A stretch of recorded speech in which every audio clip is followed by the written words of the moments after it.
So seterusnya ni nak buka dia senang je. Korek je ni adalah yang biasa.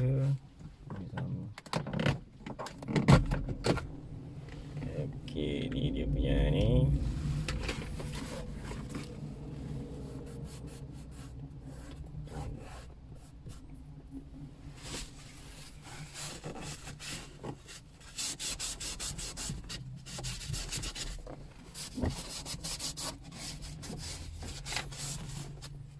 So aku tak buka cabut dah macam semalam. Aku terus tampal je.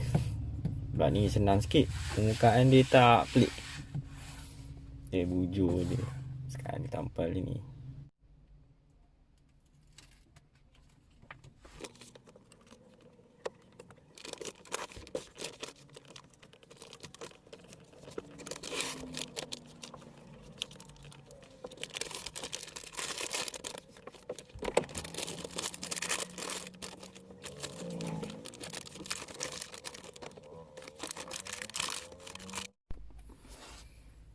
So dah hampir siap lah.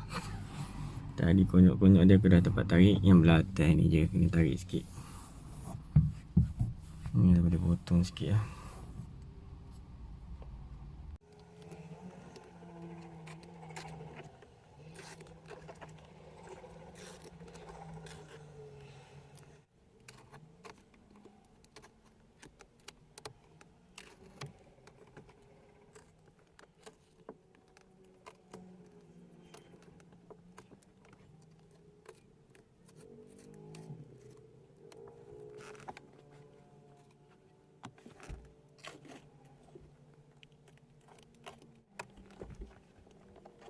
Mana belah sini.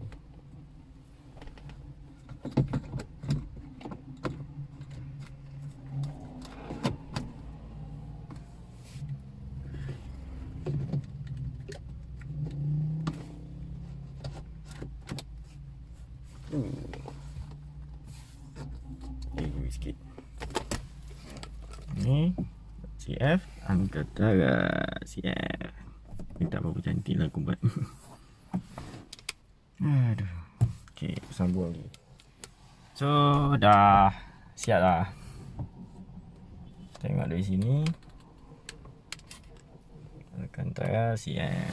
Angkatara CF. Tapi sampai yang ni lah. Yang ni tak buat lagi. Ni kalau biar kosong pun tak cantik pula kan.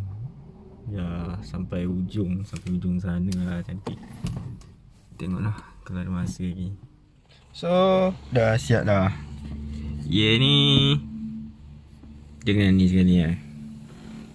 Sampai itu je aku buat. Okay lah. Apa ni? Cuma tak berapa cantik lah belah sini kan. Finishing dia. Tak apalah, bukan nampak sangat pun. So belah bawah ni aku dah buat.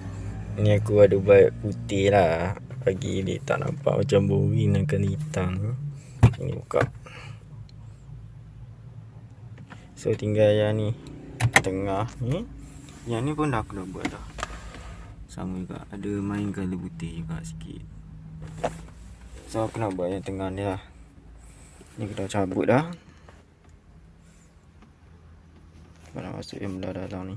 Okay, jom kita.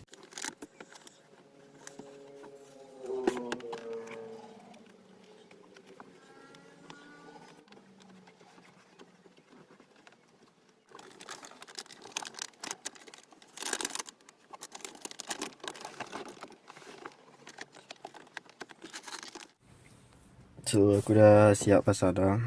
Cuma macam biasa lah, dia tak berapa kemas lah. Kalau nampak macam cantik. Tapi kalau kau tengok betul-betul bagai lah. Tapi okey tau. Sebab aku dah hitam lah. Atas ni, sini, biar udara, laci, tepi dia.